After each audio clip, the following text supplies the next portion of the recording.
Hello and welcome to episode 132 of the Arena Regulars podcast. I'm Zach, And I'm Jeff. and we're your source for drunken Magic the Gathering arena content. That's right. Just a couple of regular dudes drinking some irregular beers and talking about Magic the Gathering in particular, the online client, MTG Arena. And we have something really interesting for you this evening, but we're not going to get into it quite yet. But each episode, we drink a beer and then we see how it stacks up against all the other beers we've had in the past. So, with that, Jeff, let's start us off. What is on tap? Okay, a little preview. There's a bit of a food theme to tonight's episode. If you didn't And read the title. give yeah, total shocker. Whoa. Given that, we have a food themed beer. This is called Hot Wings Pale Ale. It's from Bellwoods. If you're a fan of the show, you've probably heard us mention Bellwoods a couple of times. It's Hmm. right near where Zach lives. And it's probably just like unanimously one of the best breweries in Toronto. Yeah. They've been around a while. They do cool stuff. And I think they're pretty much international now, or at least North America wide. So people are responding well to what they're doing. I've never tried this one, but it's a pale ale, 5%. I don't know if it's supposed to be spicy. I don't know what about hot wings goes on with this beer because there's literally no information on the can. So I feel like Zach, being a local aficionado, probably knows more than me about this beer. So, no, this beer is not supposed to be spicy, and it's not supposed to taste like chicken. So it is just What the named, hell? yeah, uh, it is just named Hot Wings because they thought the name was funny and they wanted to be able to say that they had hot wings on tap at their brewery, and that is the actual story. It's on their website and Oh, everything, and it's what they said I when like I that talked to better, them. actually. So yeah, it's just a cool name that they like, and thought, hey, the hot wings are good, beer's good. This is a good beer. Let's put it on tap and just say we have hot wings on tap, and that's the story. I was gonna say it's an interesting name too, just because beer is probably one of the worst things you can drink if you have like that spice going on in your mouth. It It's makes it true. so much worse. Well, yeah, especially like a If you pale ate ale some like this. really spicy wings and then chugged one of these back, that would make things Yeah, so much worse. that'd be pretty bad. But anyway, Jeff, let's crack it open and see what it gives us. See how spicy it is. Just kidding. Do it. All right. As we pour this, we have some magic news. So the Arena Oh, Open is this weekend, October 28th and the 29th. And it is Wilds of Eldraine Limited. So that is pretty nice. Wow, this beer is a lot lighter than I was thinking I was gonna say initially. it actually looks like more golden on camera than it looks in real life. When I Hmm. was pouring it out of the can, it looked almost like clear. Like it almost Clear. looked like water. Yeah, it really just gives off like a Corona vibe almost. Like, oh, geez. Uh, Yeah, anyway, sorry, the arena that opens is a this weekend. pale. Yeah, you can try and win $2,000 if you don't have any spooky plans because this is Halloween weekend. Um, or maybe do this and then do your spooky plans and then make money on the weekend. That's nice. Uh, though, Jeff, I do want to get into some of the more exciting preview news, which is, well, Lost Caverns of Ixalan previews have just started. The set Crazy. it releases on Arena November 14th, which is just in a couple weeks, but we will get into that more over the next few weeks. We will not really be talking about cards this week, just because we have something else planned. Also, here on the Arena Regulars, we like to give you something different. We like to. Everyone's talking about spoilers right now, so we have something else up our sleeves. Yeah. Plus, I mean, one of the things we've talked about before, but I'm really feeling now that I have even like less free time than I used to. The sets they release are so complex with so many fun interactions, so many cool things going on and the previews for the next set start like it feels like a few weeks after the first set is released. Like I Mhm. am nowhere near done exploring Wild Spell Train, Me and I'm already either. getting stuff about this.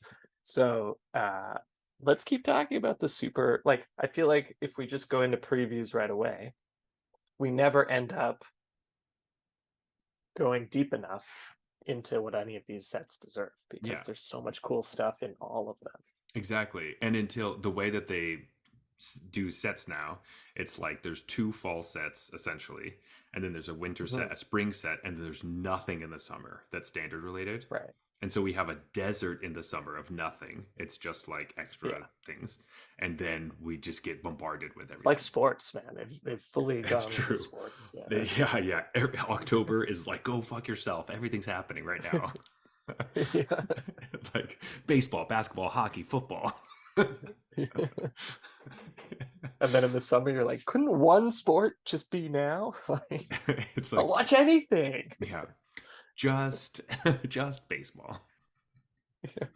Um, Yeah. and maybe Baseball some, is 24 maybe 7, 365, pretty much. basically, except for soccer. Is soccer in the summertime? Or I guess football. Sorry, I wouldn't even really say that. Like, some of it they is, yeah. finish. Anyway, we're not talking about Oh, I sports guess though. like MLS, yeah. Yeah, Yeah, American soccer. we are talking about more magic sets. So uh, the Lost Caverns of Ixalan, that was the thing that we were expecting. This is very like we have known about this, so that's fine. Uh, things we don't talk about in the podcast very often are like things that don't come to Arena. So Universes Beyond products usually don't get into something that we debate or really care about.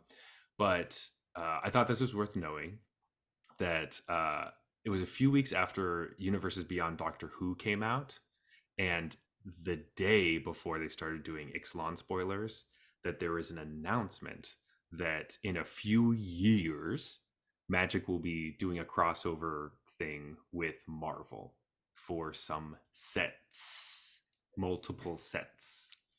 Um, why this announcement had to happen right now, and I it just seems like people are just getting their Doctor Who cards. That's the other Universes Beyond thing.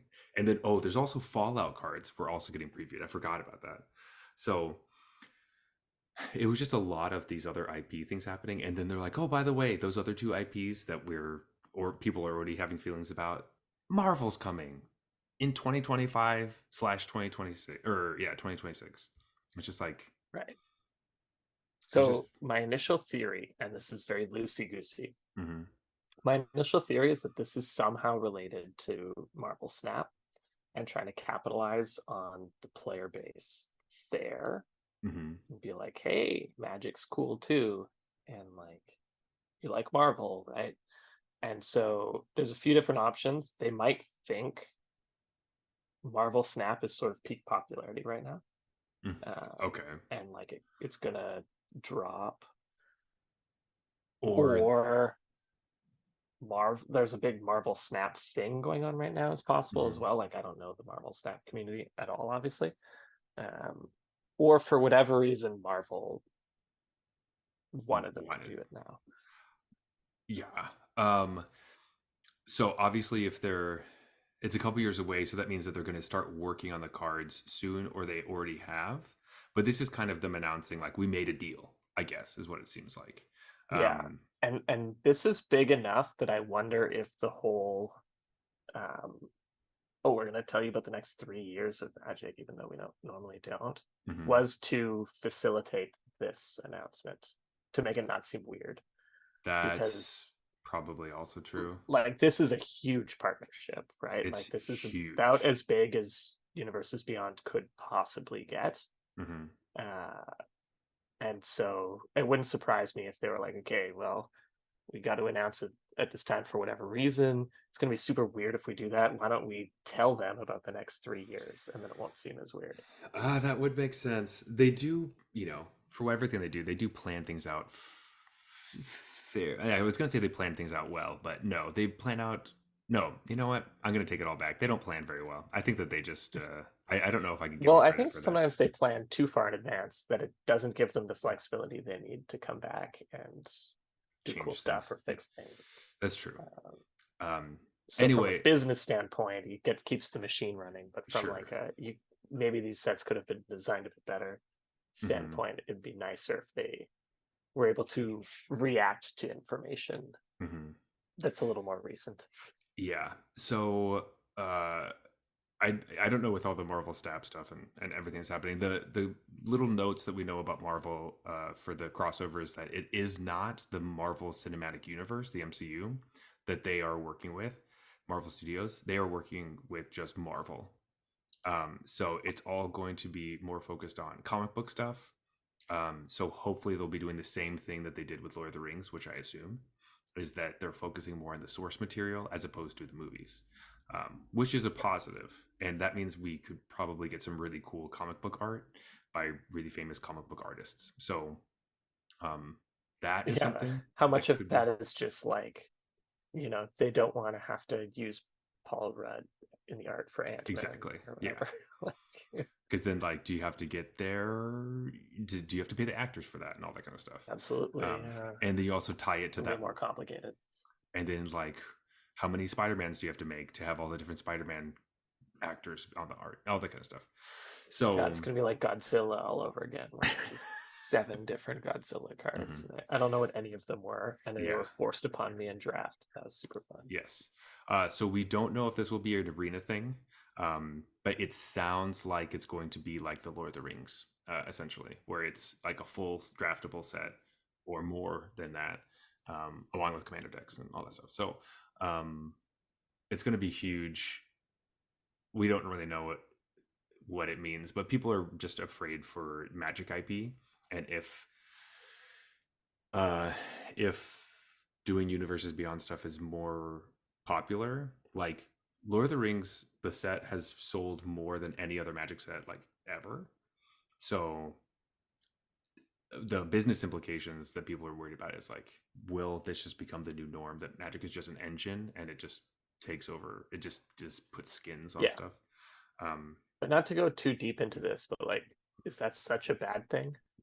Like, I know we've played Magic for a while and we have these characters and whatever, but like, is it good? Is the Magic IP, like characters and story arcs and stuff, actually good? Or would it just be better if Magic was what it is, which is a really awesome set of rules that enables a lot of different custom things. games?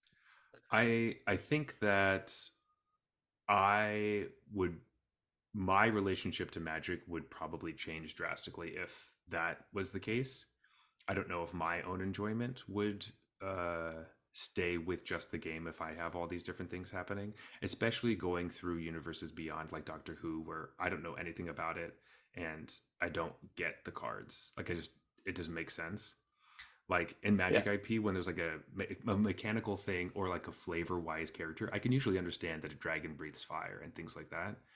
I don't understand the but inside not joke. always, but Yeah, usually. but I don't understand the inside joke from Doctor Number Eight because they have this relationship with this character. Like I don't know what that is, and so it's harder for me to connect with the cards, and so then I just tune out. Um, Mm, that's me personally, and I'm sure there's a lot of people that feel that way. I don't think it's horrible, and I do agree with you that um, it's not like Magic IP is like this amazing thing that's so strong, because we have our own gripes about what we think that should be done with certain characters right. or things in the story and how it should be run. Um, so I think it's a little complicated, but Yeah, but it sounds like, like the argument is almost just like like having good IP with all this background means people who don't understand that get it less versus something mhm, that just has nothing. There are no inside jokes because all of mhm, these characters are new and weird and yeah, nobody knows them. exactly. Uh, Or you have an inside joke with a game that you've played for a long time. Um, yeah, so it's like, oh, this is the third time we're seeing this character on this plane, and they do this now or whatever. Like Rowan being red black now, right? That's like something that we understand because we're like, oh, now she's kind of going to the dark side, and in all the other sets she's been red or red blue because she's with her brother. This is a new thing for her. Um, yeah. But they That's can still do that. It would just be building on a new foundation. yeah. I We would guess it would just take I a would. bit more time to develop, whereas now they can do it It's true. more easily, I suppose. Anyways, Anyway, I'm just playing devil's advocate a bit. I don't actually feel a particular way. You know that I don't care at all about Universes Beyond. yeah, So I know. if And if I'm it was the whole game, I don't know how I'd feel about that either, because yeah.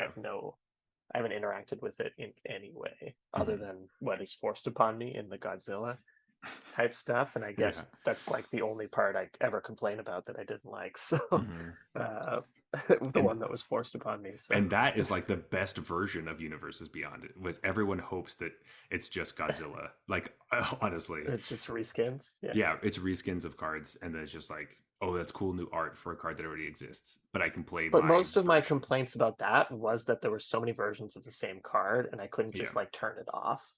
Hmm. It's like if there was just one and it was Godzilla, I don't think I would have cared. But the fact that there were like 4 or 5 Godzillas that represented different real cards, Yes.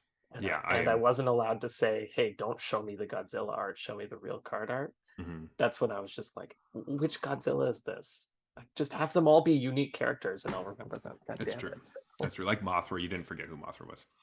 Anyway, Yeah, we can definitely get into more of that at another time, but that was yeah. not what I was trying to get into the It's not even the deepest. spiciest news. It's not. It really isn't. So this magic news is going to be long. I don't know why I did this for long, but apparently that's what this means now. This is long and Yeah. concise. Long, long. Anyway, Handling us. if you can't see that, go to our YouTube channel. You can watch the video of us doing this podcast. Anyway, the real news that actually matters is that last week, um, WotC announced another thing, that they are doing away with set boosters and draft boosters. The hell with them. But instead, we're going to get something called play boosters. So basically, it means that WotC was seeing in like reports that set boosters were selling drastically more than draft boosters were, because set boosters are intended to just be opened and cracked and you collect the cards. Draft boosters are obviously made to draft. This Yeah. shows that people buy products just to open it and not to play with it, and they're just looking for cards. Good to know. They tried to do it. Mark Rosewater tweeted something that made it seem like he was saving draft by taking a set booster and a draft booster and smushing it together and turning it into a play booster. That way, it's basically just like draft boosters, but a slightly more expensive. And they have like a bunch of cool variants of stuff. And you could get cards from the list and different things like that, but they're all part of your draft experience. Um, as far as play boosters go, you can look up the exact things of what's in it and all that stuff, but they're awesome. This is good. This is good for everyone. Anyone who's complaining about this, I'm really confused why. Um, because having two different types of boosters around the same price point is really confusing and terrible for LGSs. It's like more products that they have to buy and try to keep on the shelves. Everyone was buying set boosters. I literally went the other day. There's a chaos draft I'm doing in a couple weeks. I went to buy a bunch of draft boosters from a shop. They didn't have any boxes open because nobody buys them. They said they keep them in the actual box if people wants to buy a full box, but they don't open them because nobody will buy individual draft boosters. They only buy Huh. set boosters. So I'm literally like, Even of like old shit I mean, this store is before fairly set new. boosters existed. This store is fairly new, so they don't Gotcha. have the same type of thing. But they're like, we just don't They don't open. have any onslaught packs or No, whatever. but yeah, it's just like, okay, this is so weird to me. And now moving forward, we'll just have play boosters and collector boosters. Those will still be around, but they're very easy to tell the difference. This one's like $5. This one's 30. Okay, perfect. Yeah. Um, So I guess the criticism is they said, "Oh, we have draft boosters, we have set boosters. We're going to mush them together." And mhm. people are like, "Oh, so it's like half of those blending together. Is the price halfway between?" And they're like, "No, the price is at the more expensive one." Mhm. Um, Criticism then being, it's going to be more expensive to draft in paper now. Mhm. But the whole point is, you guys are not drafting in paper. Mhm. That's the problem that they are resolving. Yeah. if you draft it all the time and this is going to hurt you, you are in a supreme minority according to Wizards. Like, what they if say. you're one of those people that only buys draft boosters and never buys set Hmm. boosters, sorry, but like, you are not, you are very small segment. A huge percentage of these people complaining probably don't even really draft. They're just complaining. It's, And it's it's like, yes, I definitely agree that that is true, and I think that it depends on how much more expensive the actual draft experience is. I don't think it's going to be that much more expensive. However, I do think it's strange that Wizards, or specifically Mark Rosewater, was saying, "Hey, we we we used to have one booster product. Everyone bought it. That was great. We decided we were going to split it up, and we found out that people liked this other one more. So for me, I'm saving limited by squishing these products together, because otherwise we would have to get rid of draft boosters and there'd be no drafting in paper. Oh, but I am saving us from this, when in fact Wizards was the one who made the problem in the first place. So it seems a little Jimmy Neutron-esque to have started a problem and then fix it and yeah, want people to think that you're some sort of hero. Now, I'm not very malicious against Mark Rosewater. I think a lot of people were really attacking him, and I don't think he really deserved it.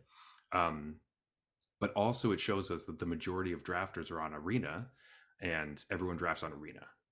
And so it's not that we don't have yeah, anyone drafting and that limited is dying. It's just that drafting on Arena is so easy and so, like, I don't have to go anywhere. I can just stay at my house, which is amazing, and I love that.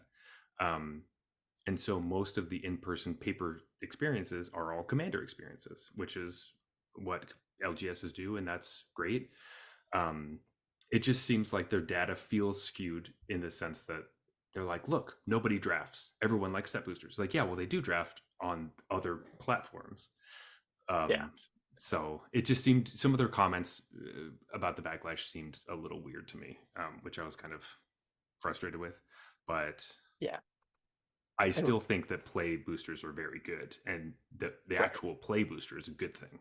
Um, once right. again, We should, you know, get bringing us to together. the episode in a minute, but the We last should. thing I'll say is, first of all, play boosters are interesting for us because it actually is going to change how drafting is On happening on Arena. Arena, Hmm.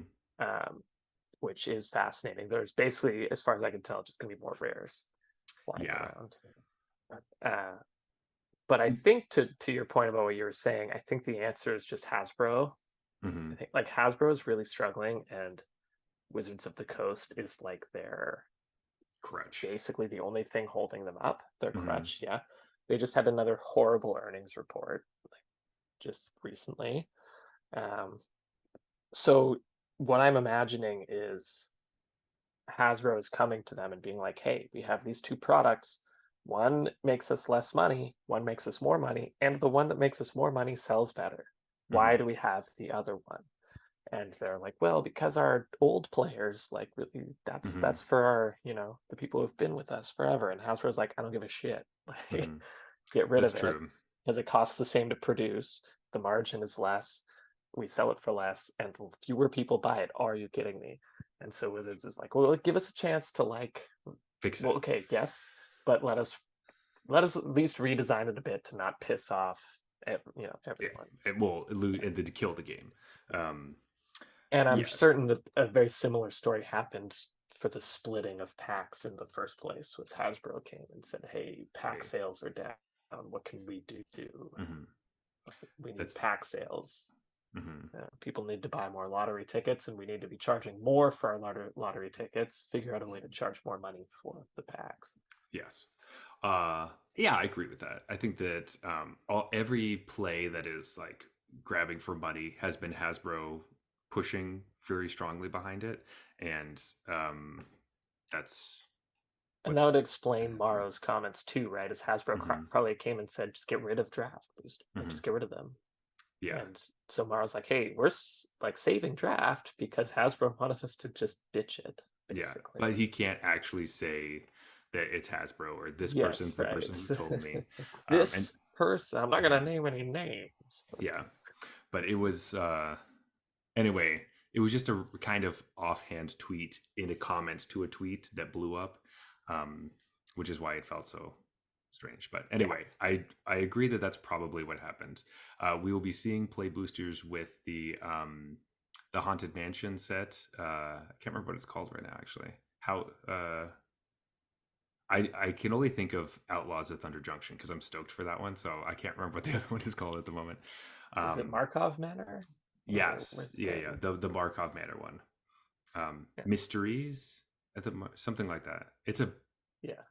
Murder at Markov Manor. oh that I think that sounds right. Murders at Markov Manor. Anyway, that's when Play Booster is going to start, and we will talk more about them obviously in the future. But this is not what the episode's about. We need to get into it At all. at all. All right, Jeff.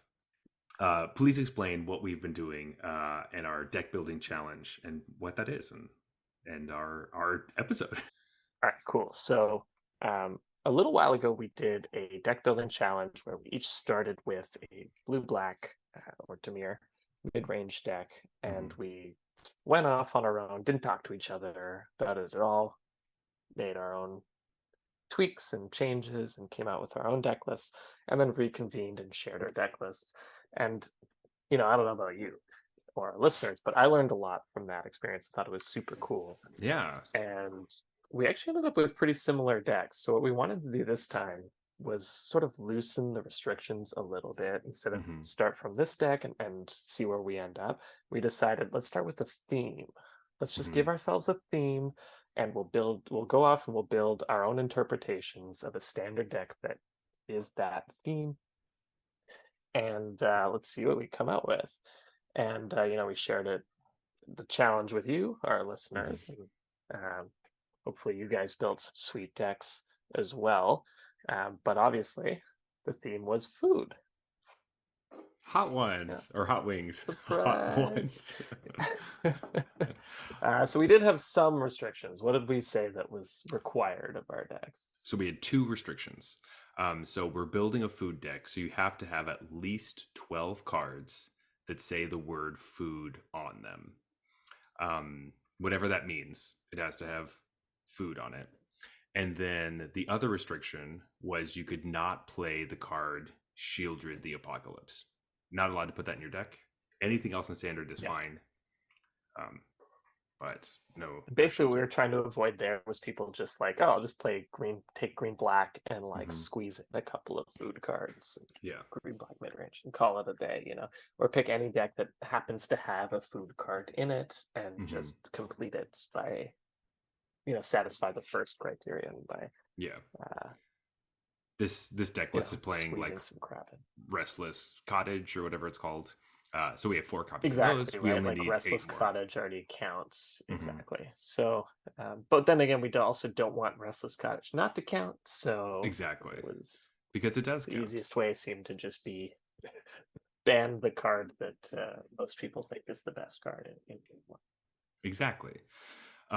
So we decided to do this a couple weeks ago. We had put it out on our Discord. Just be like, hey, if you want to build decks, we got a few submissions back, which was great. Um, just fun to see people working on some decks. Yeah, super cool. And this today is the first day Jeff and I have looked at each other's deck lists. Is actually just a couple That's hours ago. right. Yeah. So this is all fresh for us as well, which is very exciting. And we like to keep the podcast very fresh. When I do our like worthless lots and things like that, we don't tell each other what our cards are just to make it more interesting. It's just more fun. It's more fun. And so we're gonna start with my deck.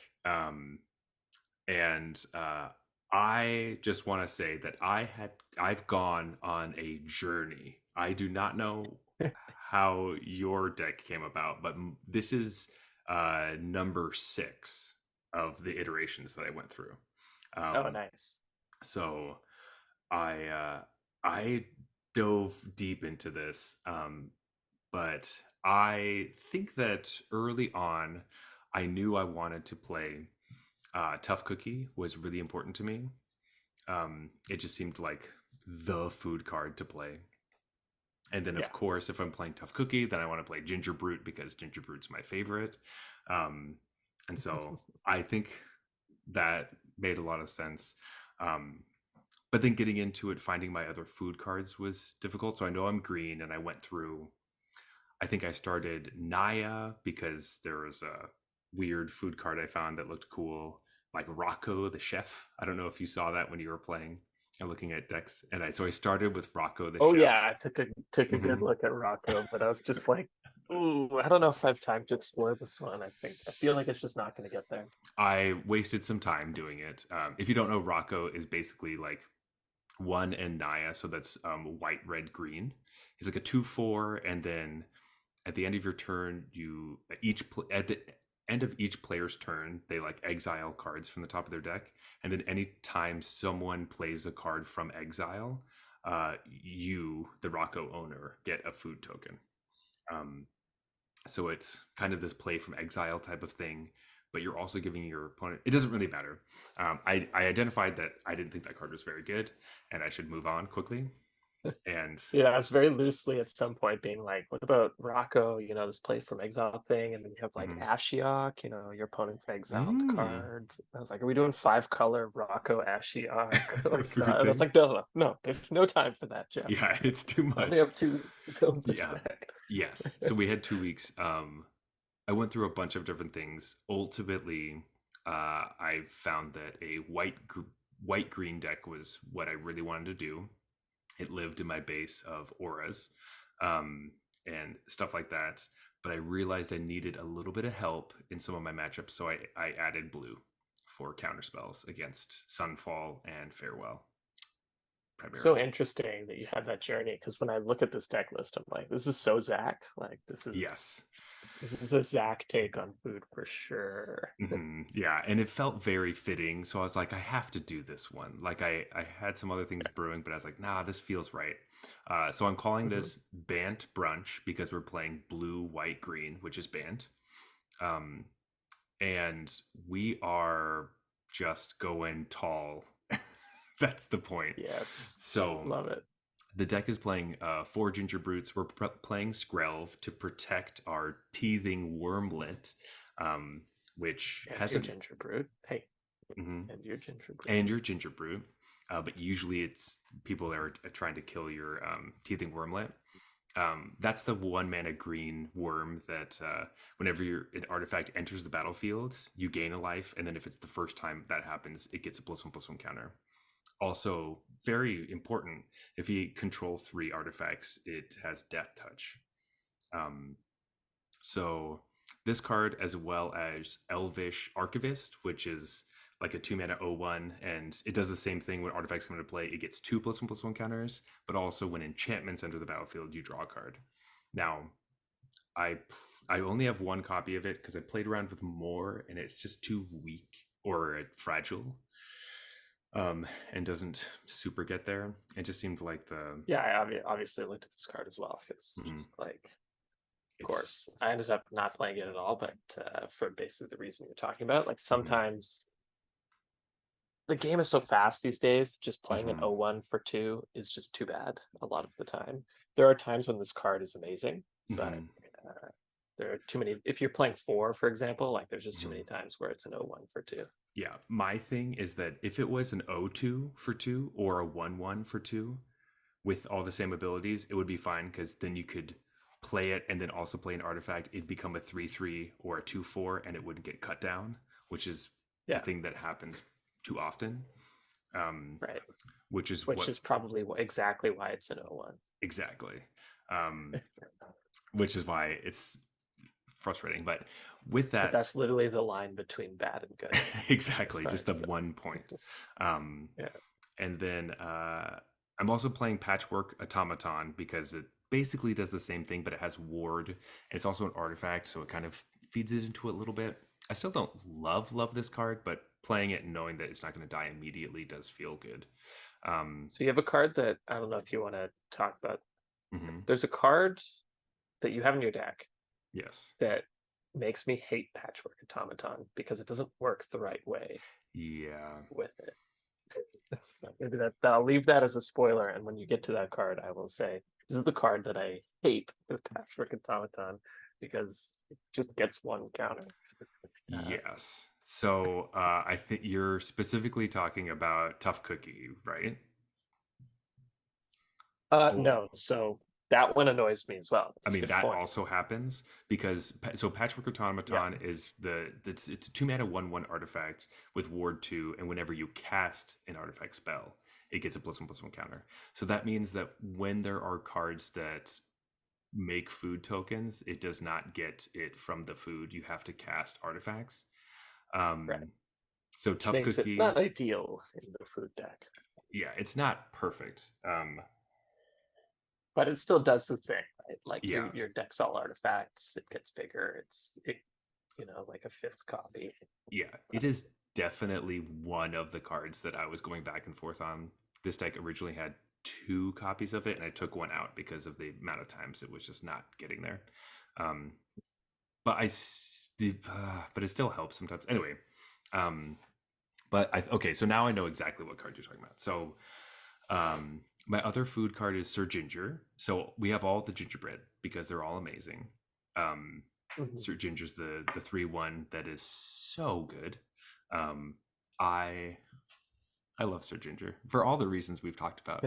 It was one of my worthless slots, and it's a worthless slot in this deck. Um, so so good, so great, um, so fun. Especially in Uh, this deck, right? Makes yeah, so much especially sense. yeah. The going tall food deck. Hmm. Yeah, this Yeah, is a so going tall food card. yeah.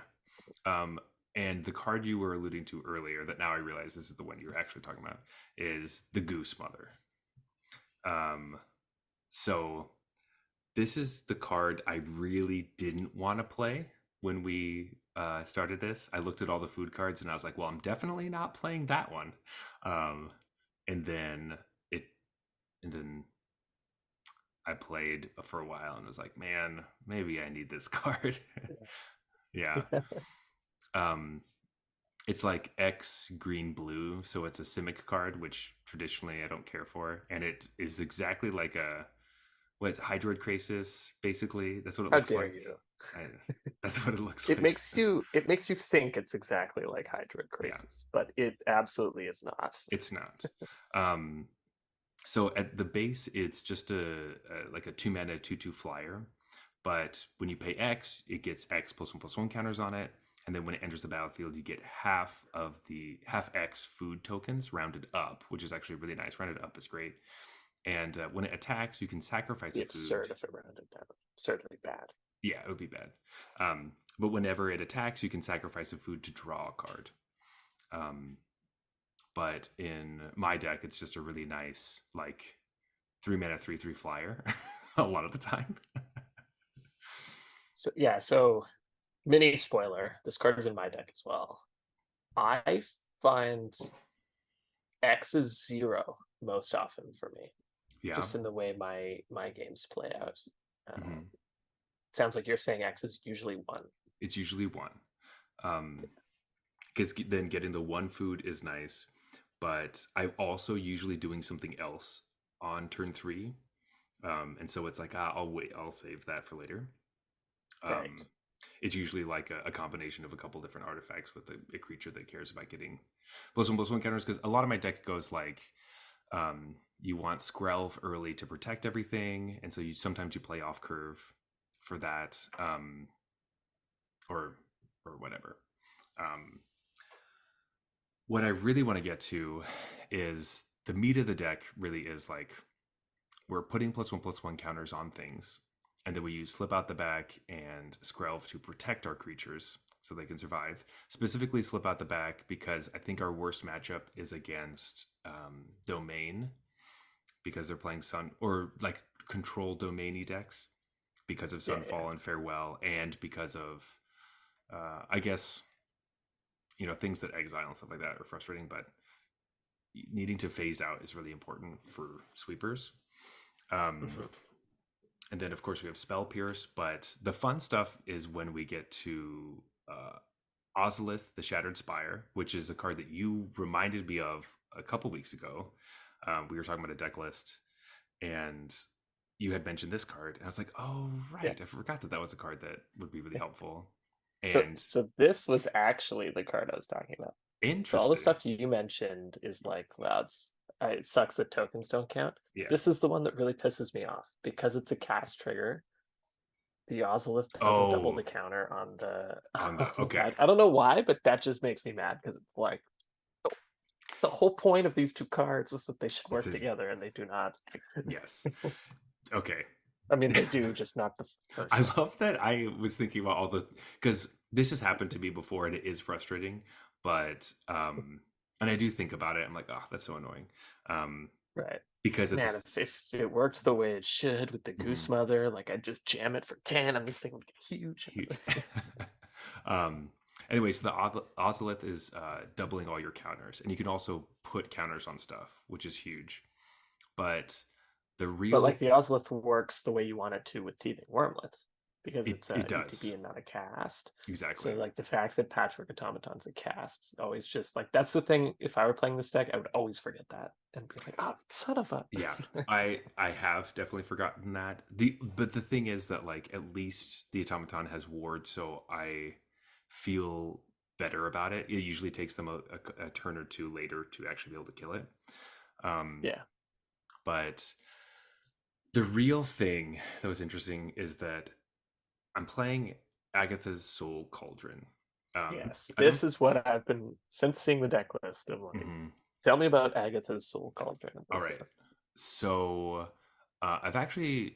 I found this out playing against other people playing it. Like I was playing against a bunch of food decks, or I was playing my white green food deck, and I didn't have this card. And then I ended up seeing someone with this card, and I was like, oh, that's cool. I want to do that. Um, so the main point of Agatha Soul Cauldron is all the things we've talked about in the past.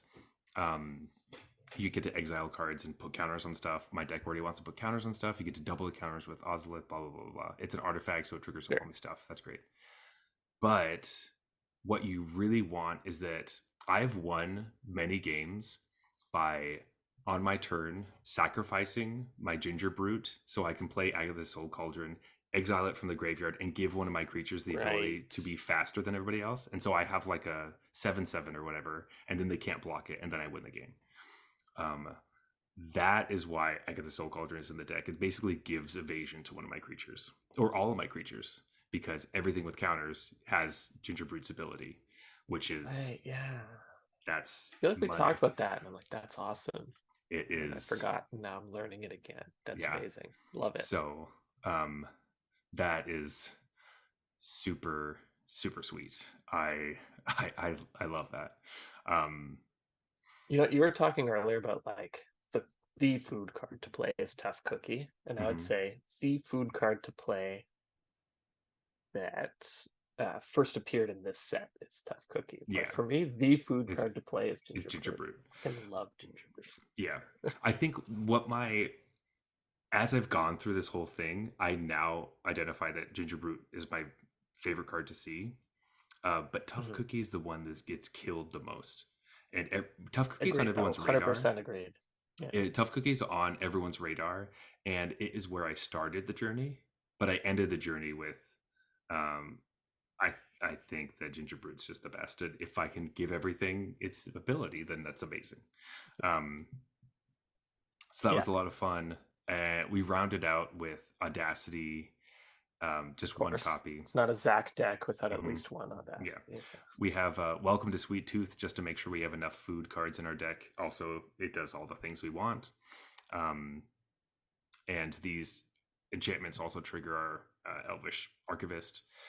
And You have way more than 12, right?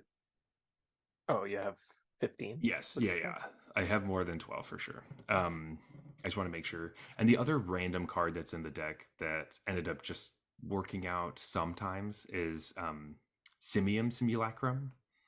Just having Mhm. a 3 drop. It's just a 3 mana 2/1, and when it enters, it puts +1/+1 counters, 2 +1/+1 counters on a creature you control, and as unearth. Um, but on the play, uh, usually just pounds in because we're playing Michiko's Reign of Truth, and so being able to dump a bunch of counters on something and go really quickly. This card ends up. There were a few games where this was the last card I played, and then the game's over, and that's enough for me to want to have one. It gets sided out often, so I think Yeah. that it is still a card that I'm like, it does feel like a win more, but it's hard because the times where you have like you have like Skrelv into, not really Skrelv, but you have Ginger Brute into the Ozolith into this on your Ginger Brute, and then people can't block it anymore. Um, it just feels really good to be attacking in with like a 5/5 that can't be blocked. Um, Yeah. though important, Ginger Brute doesn't say it can't be blocked. It says it has to be. It can only be blocked by creatures with haste. And I have run into mono red enough times to know that you will get got with that You know what though? I'm usually okay if my mono red player opponent is leaving blocking. back That's true. hasty creatures. Um, yes, but that is actually true. Like sometimes there's just random shit that just like, oh, You're like, wait. that has haste. That's a real bummer. You're like, what? Uh, The fun thing is with like the Ginger Brute mirror, where like I can tell my opponent forgot that my Ginger Brute has haste, and they just, but right. it's a 2/2 instead of a 1/1 because I made it bigger. Just slammed the 1/1 into your Yeah, like 6. yeah, and you're like, oops. I shall block. Yeah. Yeah, super awesome. So Love it's love very this. me, and it feels Yeah. good. I was like wondering where you're gonna take this. Now that I see it, I'm like, yeah, that makes Mhm. perfect sense. That's exactly it. I think the other thing about the simulacrum is like, sure you have the soul cauldron, but otherwise your deck doesn't really utilize the graveyard. So it's nice to just Mhm. inject a little bit of that. That's not Yeah. weak against graveyard hate, Yes. because no one's going to side in graveyard hate against you, or if they do, it's a very bad Choice. plan. Uh, Yeah, because the but squeeze a little extra value by putting some graveyard stuff in your deck, which is a general like good deck building tip, and you'll see the mhm. pros do this all the time. It's like there are resources my deck just doesn't take advantage of. If I can squeeze in a little bit of Mhm. taking advantage of that resource without diluting my main game plan too much, then they'll do it. And graveyard's usually the culprit here is like Mhm. there's usually graveyard decks and non-graveyard decks, but you know, there's so many graveyard cards now that you can usually let's if you're not getting anything out of your graveyard, you probably should be. Mhm. Yeah, and when playing this deck, there are certain times where you should attack with everything but one Ginger Brute. Um, if you're expecting sweepers to come or something to get exiled with a card or something like that, because you not with Farewell because Farewell does everything, but if Yeah, Sunfall is coming or something, you think, um, making sure you have a card in your graveyard like Ginger Brute for your Cauldron, is important because if you just attack with right. everything, obviously you I can't mean, you would sack it yes, in for response. food. Yes, because you can't sacrifice your food creatures if they have summoning sickness or if they're not untapped. The sideboard is the normal stuff you'd expect. Some of it is a little like could be changed a teeny bit, but Surge of Salvation for black and red decks, Tyvar Stand if you want to punch harder and don't worry about board wipes. Um, Glass Casket is actually really good in this deck because it triggers all your shit. So Yeah, that's really fun. Make Disappear for all your control matchups. Troublemaker Oof if you need to blow up stuff. And love the then, oof. yeah, uh, Werefox Bodyguard Of course, you for had to. yeah, it's my number one worth a slot. It didn't fit in the actual deck because it's not an artifact, so it was difficult to play non-artifact creatures. But it does take care of a lot of stuff. It's also good into board wipes and things because you can save one of your creatures. But it's not. It's okay. It's not great because Yeah, you can save like maybe a Sir Ginger or something, but for the most part, saving your own thing in this deck is pretty bad. Obviously, because you have counters and stuff, so it just doesn't really yeah. matter. Counters don't come back. Yeah, but it does take care of a Sheoldred, which is important for us. Yep. Um, and the last card is Ariet's Tempting Apple, uh, Spicy. Love which that one. I just have a one of, because every once in a while your opponent will just slam like tap out to slam their Traxa, thinking that they're going to I gain was enough gonna say life, I was And gonna say that your target is Atraxa for sure on this yeah, for sure. And that's a common play that happens where like I'm gonna go down to, I'm gonna get hit for lethal, but because of the block with the tracks, so they gain 7 life. This way, they one. And then you're like, super die. haha, can't catch me. Yeah, you're dead. Um, but yeah. Anyway, uh, Awesome, has man. Love has it. been great. Yes, it's my. That's what I came up with. So you've told us all about the deck, why you included Yes. certain cards, how you got there, everything. Hmm. How do you like it? Have you been playing it like I have do you been. just crush people, pound them into dust? Are you having the time of your life and also winning pro tours? Like what are we at? I think that this was super fun. It's basically the only thing I've been doing for the last few weeks when I'm playing Magic is just working on these Same. decks, um, Yeah. which is having that like assignment was really cool. Yeah. Um, I had a lot of fun with this uh, one. and I definitely went in a different direction than I was expecting. Um, but at this point, I would love everyone to take it out for a spin and try it out and change it and make it better if they can. Um, that's not saying that the deck is fantastic. I am ready to play something else now, and I've been Yeah. doing. I've been having very middling success. It feels very much like 50%, probably a little bit less than that. I could get better at it, but I think that at a certain point, it just doesn't really get there. Um, Mhm. just in the metagame is like it doesn't punch hard enough, fast enough. If you want to be that, if you want to race somebody, you should be playing mono red. This deck is not. It doesn't race mono red. You know. Right. You always feel like just a little short. Mhm. Honestly, though, like for 2 weeks with a food theme kind of thing, like it's a totally reasonable outcome, right? Yeah, Like uh, I got it looks to super fun. my one of my favorite plays that happened with this deck is I Yes, here we was go. okay. So, um, I was playing against Golgari midrange, which is classic. Um, and they had a Mosswood Dread Knight, and they also had Glissa. So I, of course, with my like 7/7 um, Wormlet, and I don't know, and like I think I had animated a 4/4 uh, food token, attacking with everything, basically for Exaxes.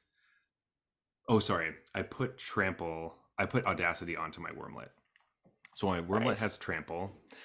So now it's at like, I think it was a 6/6. So it's an 8/6. It's attacking in, and basically the situation is, well, obviously they're going to block with their Glissa, and it's going to die immediately because it has first strike death touch.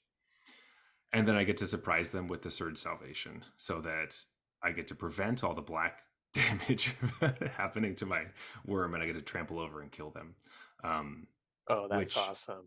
felt very good because I've never been able to use Surge Salvation in that way aggressively, and it was I don't know if I've ever beaten Glissa in combat, full stop. it. So, And Surge Salvation is the way to do it. It yeah.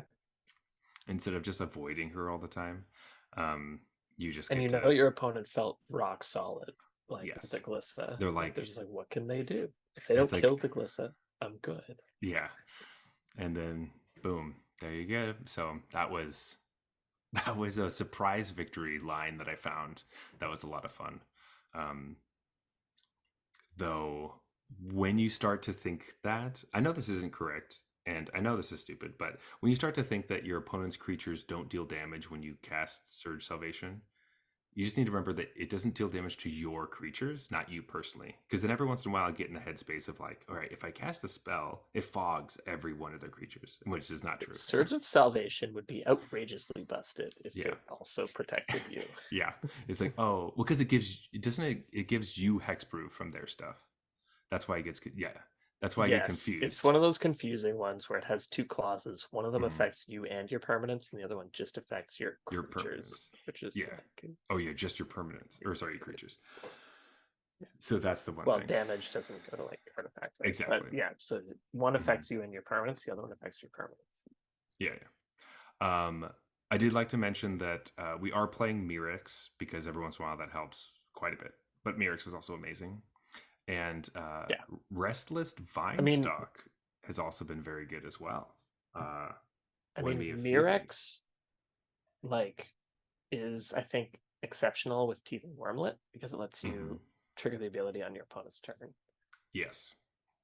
And so then So you can actually do the like twice a turn cycle thing. mhm. It also can surprise give it Death Touch, um, which is, Love that. yeah, Yes. which is really fun. It's not really surprise But because it's you're on saying board. Restless Vinestock. Yeah. Yes, and then playing one creature Which I think land. is just a good card, and it's well suited to a deck like this. I mean, you want to be careful. I see you have 2 copies, which makes Hmm. sense to me. You don't want to play 4 of these, obviously, Yeah. in a deck that And then really needs untapped mana early. mhm. Um, but in the event that you do flood, because you're a 24 land aggro deck, you're probably pretty happy to have this thing sitting around. Yeah, and it ends up being super helpful because of all the +1/+1 counters as well, because it will help you boost up a few of your folks. Because most of Right. them, I Teething love I Wormlets are love 1/1, stuff like that. a little spoiler alert. I love boosting the power and toughness of Gingerbread. Oh, I love it's so good. Now you just yeah. needed all the glittered, bam, then you're golden. But Nah, I get that shit out of here. so good, so good. Anyway, Is that that a is joke? All the glitters, bam, now you're gold. now you're golden. Yeah, and that wasn't supposed to be the joke, but it's good. Anyway, Jeff, that is my deck. If you're looking for these deck lists, we're going to post them in the Discord. So go check out the Discord in our show notes below. You can see them tomorrow when this comes out. Yeah. But Jeff, I am very excited Right now, for, as this has already come out. yeah, we're talking about the future, Jeff. Um, but I'm very excited for your deck list because it is nothing of what I thought it was going to be. It is missing a whole color. It's missing a card. I thought you were going to play. Like it's just so different. So, Jeff, can you tell us what are we looking at? Okay, so my deck is called Tezer Eat, which is a name I'm very proud of. I love it. And it is it is a Sultai food deck that obviously, spoiler alert, features Tezzeret, Betrayer of Flesh. Hmm. Um, I started out in the Jund space with Yeah. some red greens, with some red blacks, with some black greens, with some Junds. And I was like, you know what? I can make something work here. And then it all of a sudden just hit me. I'm making all these food tokens. Wouldn't it be cool to just like do the whole animating artifacts into like animate food tokens and attack with them? Wouldn't that be Hmm. kind of fun? And then I remembered we have Tezzeret in the set, and I was like, I feel like there's a card, there's a 3-drop that also does it, and I'm like Hmm. scouring through. I didn't know what to look up really, looking Yeah. up like artifact becomes like I'm searching the worst search ever, and I eventually landed on Unctus's Retrofitter. That's the card I was thinking of. There's a 3-drop that does it as well. And so this deck was born. It just became we're going to be Sultai. We're going to play the good food cards. We're going to turn them into Hmm. 4/4s. And we're going to get in there. And that's what this deck does. And it is so fun. Like, it was that idea on its face is pretty Hmm. simple. But as I played the deck, I'm like, whoa, there's so much going on here that is really cool, actually. And so the deck, I actually landed on this pretty quick. I tried a lot of stuff. I was looking at Hmm. Rocco very briefly. That was just like, should I do this? And I was like, no, I shouldn't do that. And I was looking at Jund, and I was like, you know Yeah. what, this would be too similar to like everything I build. Hmm. Um, and so we were like, this seems fun. This is like, it's not so far left field from what I normally do that I will do a bad job, but it's different enough that I can actually play with it. So the coolest thing, I think, Well, okay. Let me just run through real quick what's Yeah. going on here. You can pull up the deck list if you want, but we're doing a lot similar thing to Zach, and we have 4 Gingerbread, 4 Tough Cookie. That's like the Mm-hmm. base. We're also playing 3 Goose Mother. Mm-hmm. I know you were playing 2. I had this at 4 originally, and I was just like, I want to go down to 2. I'm not totally sure about this card, but Mm-hmm. sometimes it's so good that you're like, yeah, all right. It convinces you to keep it. Yeah. And then obviously we have Unctus's Retrofitter and Tezzeret, like I mentioned. We're Mm-hmm. playing Greta. That's the 1 green black, like legendary. It's the green black like food creature from the Mm-hmm. set. And then a big one actually is Gumdrop Poisoner. So Gumdrop Poisoner is the adventure food card. It's a Mm-hmm. black to just make a food, and then it's a 3/2 with lifelink on the other side. That when it TPs, you give a creature minus X, where X is the amount of life you gained. So the thing is, you like eat some food, play this, Mm-hmm. and kill something, right? And then actually, the 2-drop you always want, almost always. I'll get into Mm-hmm. that in a second. But the 2-drop you almost always want is Welcome to Sweet Tooth, uh, because you can put down so much food so quickly in this deck that Mm-hmm. like Chapter 3 is just huge. And Chapter 3 depends on the situation, depends how vulnerable you feel. But the very best thing is Chapter 3 on Gingerbread. That's Mm-hmm. just like, this is where it comes from. That's where my game wins, where I'm like, yeah, I'm winning this game. If Gingerbread's a 7/7, Yeah. we're happy. We're happy. um, and the best thing is I can buff it later because this is all +1/+1 counters, and I can turn Mm-hmm. it into a 4/4 later to get it even bigger to like Oh, end the game. that's fun.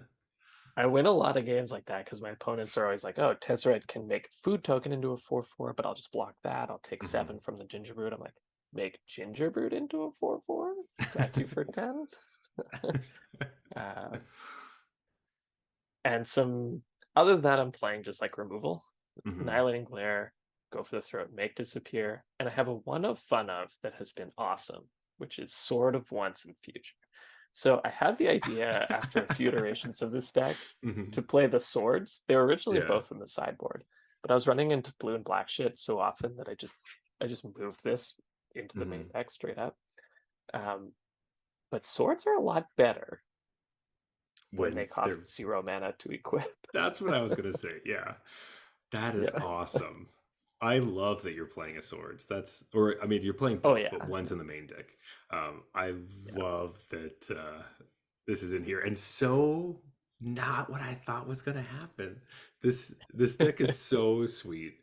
Um I I think my favorite thing looking at it is like I had tried playing Gumdrop Poisoner a little bit, and that was one of the first cards I was thinking I was going to be playing, and then I quickly went off of black because I was like, I just don't love.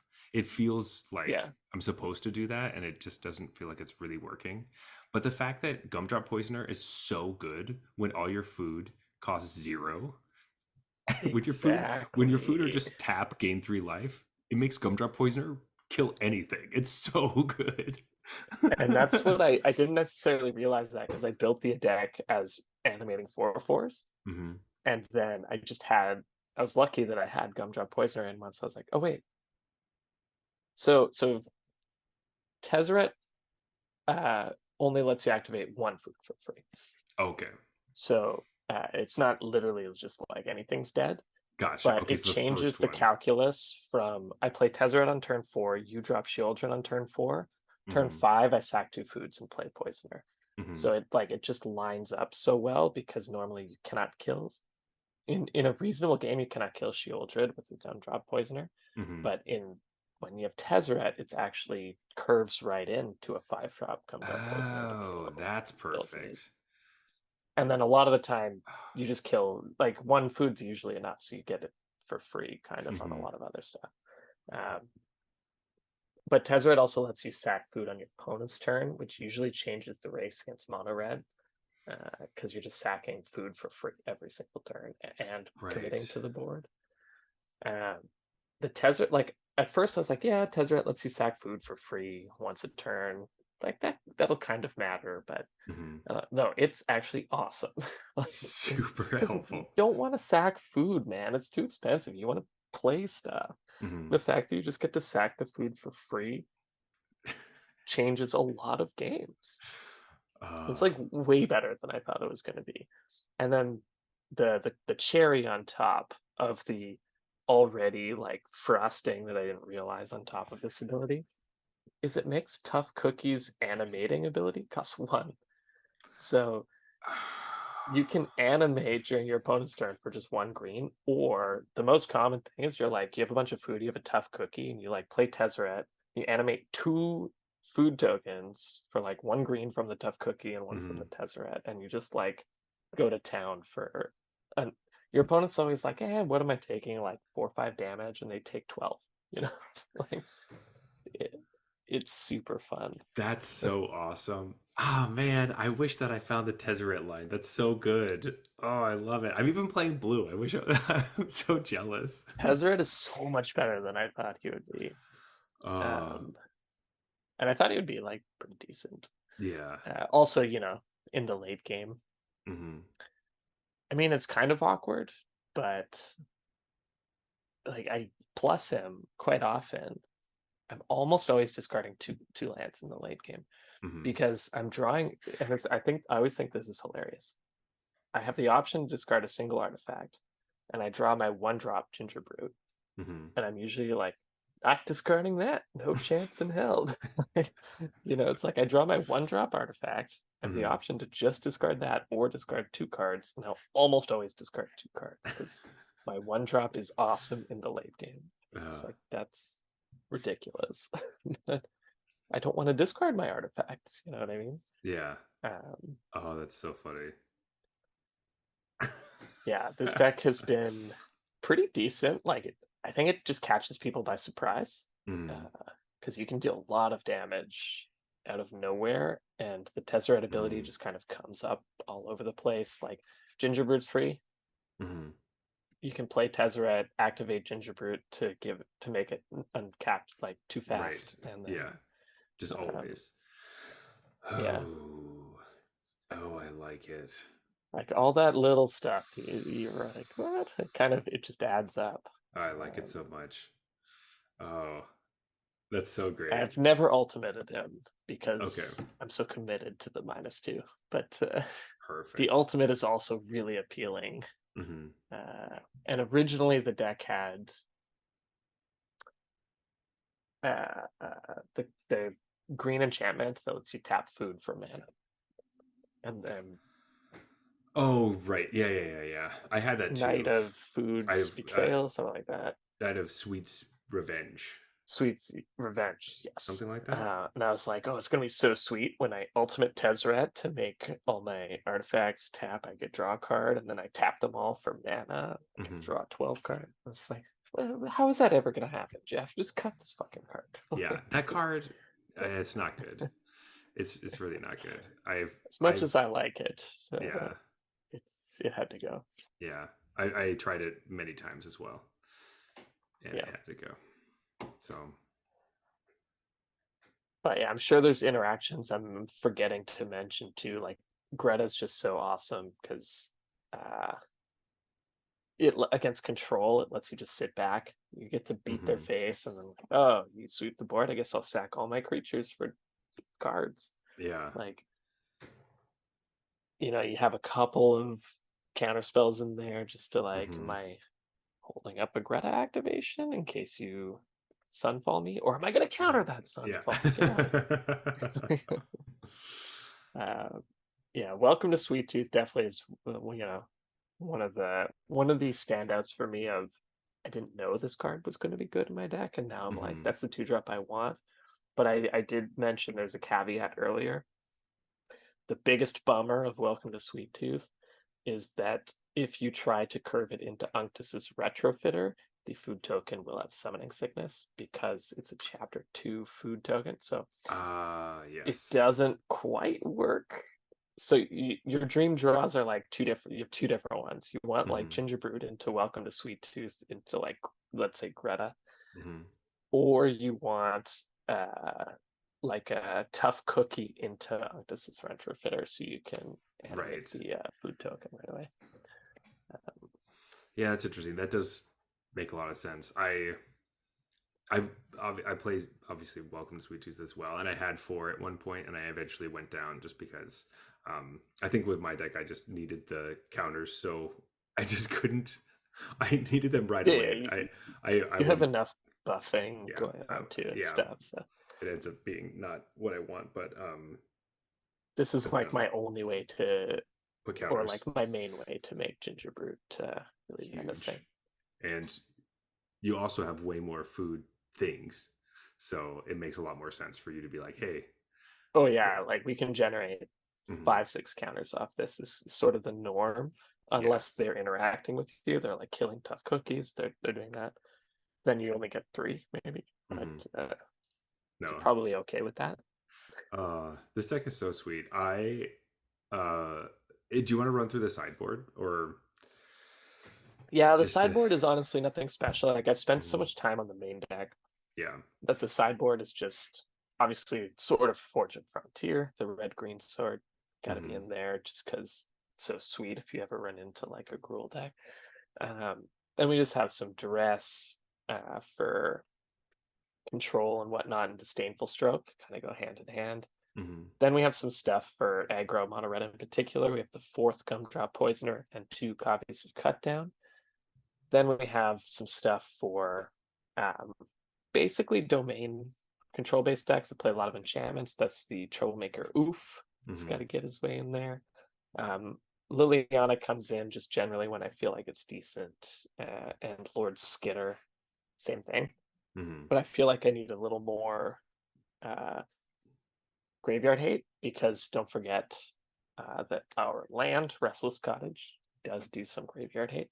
hmm Um, but Lord Skitter, sometimes you're playing an all-out like uh, Reanimator deck, the Traxa kind of thing. Just like I don't want to deal with that. I don't have to wait till I yeah, can activate Restless Cottage and attack. Like that's just too slow. yeah. You want to be But able it's to. not huge, so I just have one Mhm. powerful card in there for that. I don't want to over-index to that. Yeah, exactly. But the It sideboard could probably use some work. Like we're yeah decent against mono red. We probably don't need 3 cards in there for mono red. for mono red. Gumdrop Poisoner usually beats mono red on its own. So Yeah, I bet. Awesome. This deck looks so sick. Um, how are you feeling with this? Like, obviously, you've been playing it a lot too. Are yeah, you are you at your end with it? Are you just getting started? Is this your new deck until the next one bites you?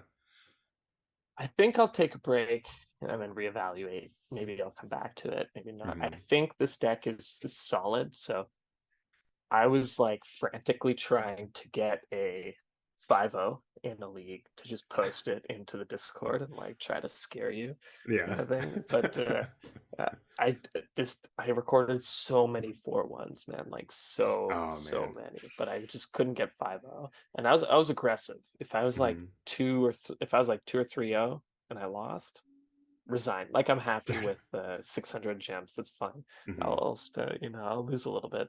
Let me get that 5-0. Yeah. I couldn't get it, unfortunately.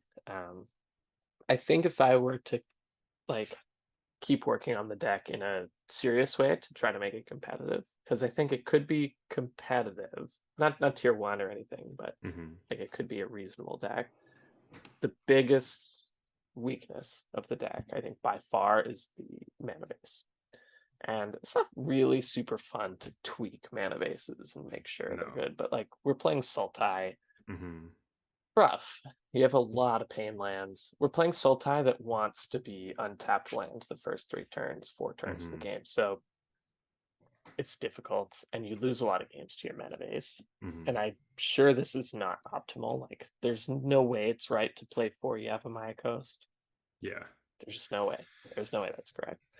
But it works. You can always play your spells. You just have to take hmm some damage, and that's why it's there now. Yeah. Just never got around to like going in and tweaking the mana base of the sideboard because that's not as fun. It's like It's not as fun. building out the main deck. Totally. Um, Yeah, I think but if with you wanted to like be serious about it, I think that's what you would do next. yeah. I was realizing that I wanted to play more Painlands because I was playing the um the teething wormlet because I'm just gaining life incidentally. Yeah, yeah, So yeah. then I was like, Painlands don't matter. Um, that is until they just kill it immediately, and then you're screwed. So, and your Yeah, whole deck and just hurts you. then the pale lines matter. In the Yeah, I had a pain similar train. thought process, right? Like I'm playing Mhm. food, I'm gonna be gaining so much life. Yeah. It doesn't matter. It's like, yeah, well, the whole point of food is that it gains life. If you're just negating all of that life gain, it's probably not a great thing. Yeah. But yeah, Anyway, I had a lot of fun playing this deck, and it this. does fairly well. And I think it's decent against some decks that a lot of people are playing. Mhm. In typical, like, me fashion, this deck just gets roasted by Esper Legends. Every deck I build just gets annihilated by Esper Legends. But like, I don't know how I beat Esper Legends, to be honest. I don't know either. So I think that's just a It's mystery it for it everyone. requires them being very bad and me being very lucky. Or sorry, not bad. Them being very unlucky and me being very unlucky or Yeah. lucky. Yeah. I mean, they could also be bad. You can hope for that too, but It's a substitute, yeah. It's a okay, substitute for a good player being unlucky is exactly. But anyway, if you want to play these decks, or mainly Jeff's, because I'm super stoked on playing Jeff's deck now.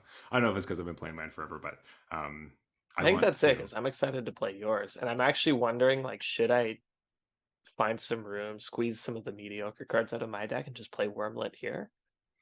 Like, Well, that now seems I'm feeling like I should put Tezzeret into my deck and take out some other yeah, cards right? Are we because I just feel gonna like we're just gonna converge to the I same just deck? like If we won't just play. like smash our decks together, probably I, like cut the black and the white. Fuck it. Just like exactly. we're both We're playing Simic.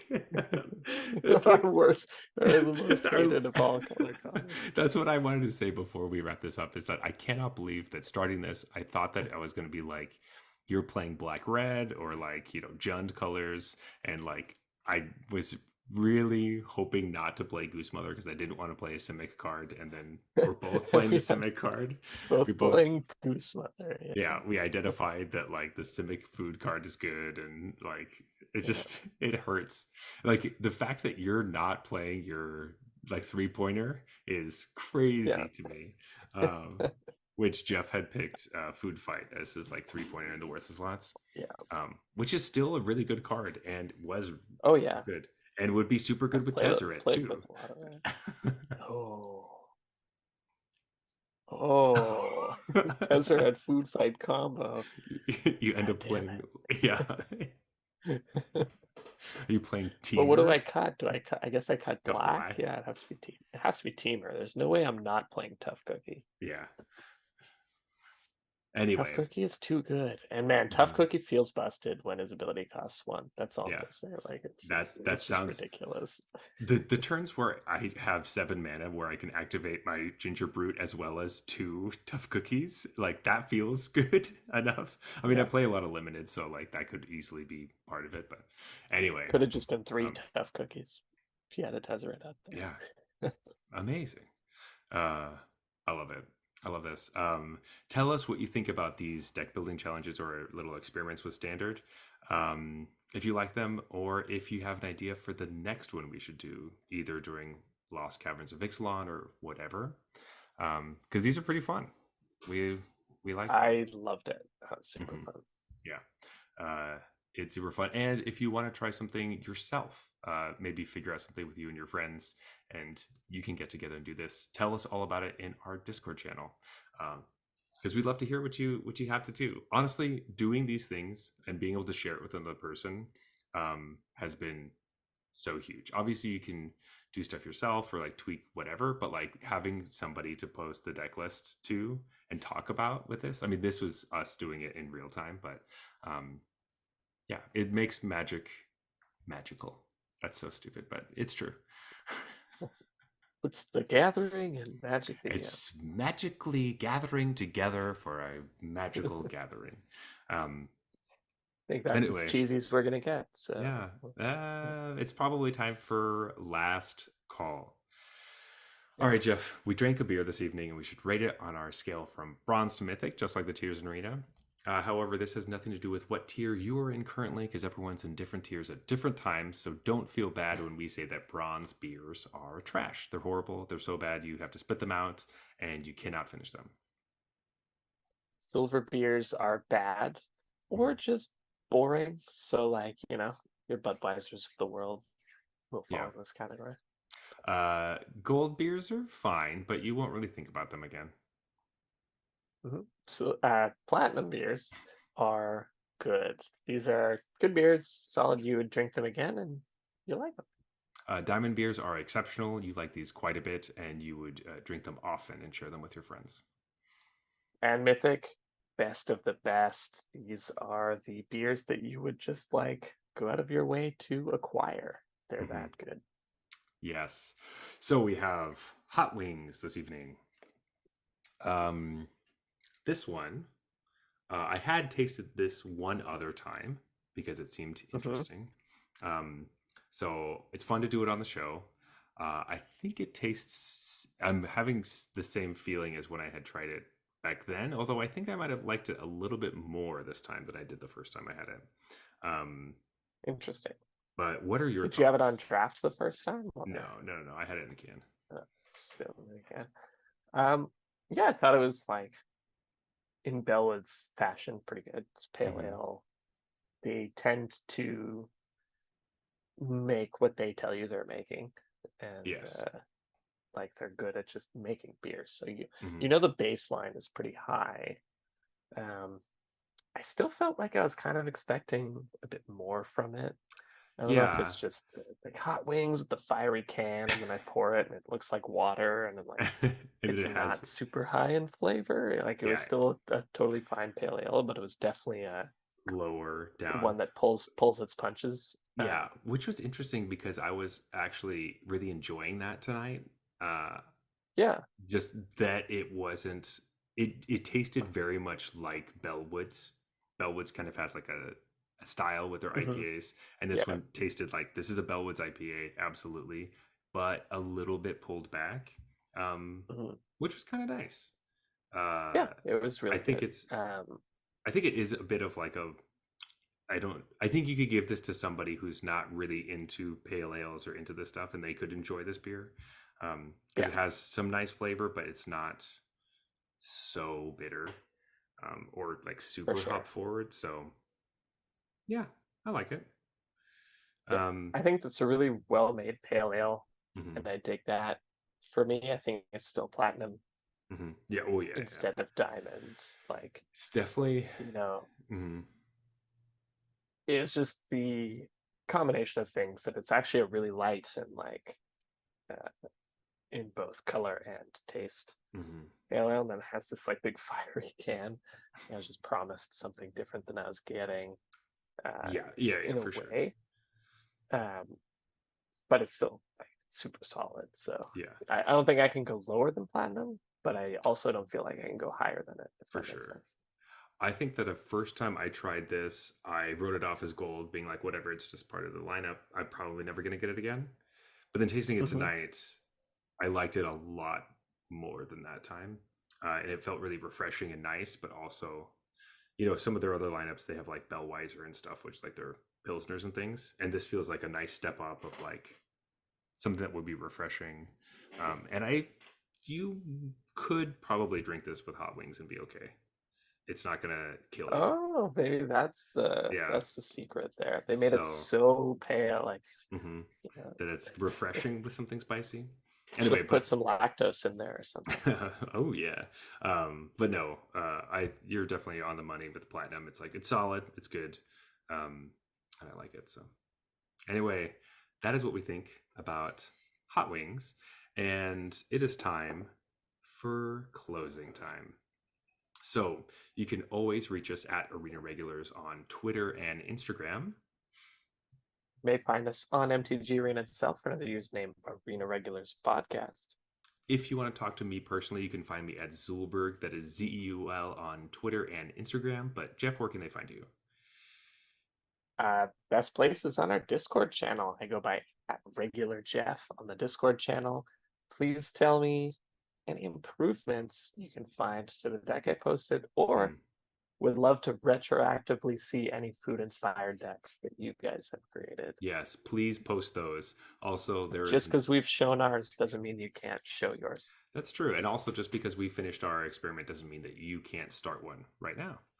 Um, Also, go to our YouTube channel, give us a like, a comment, subscribe to all of our content there.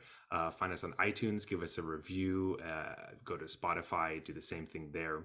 All of your engagement helps out so much, and it also just makes us feel really good. So please do that. This has been the Arena Regulars.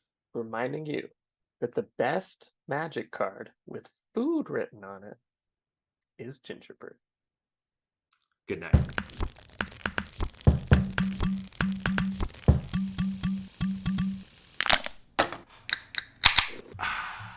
All right, that's fine.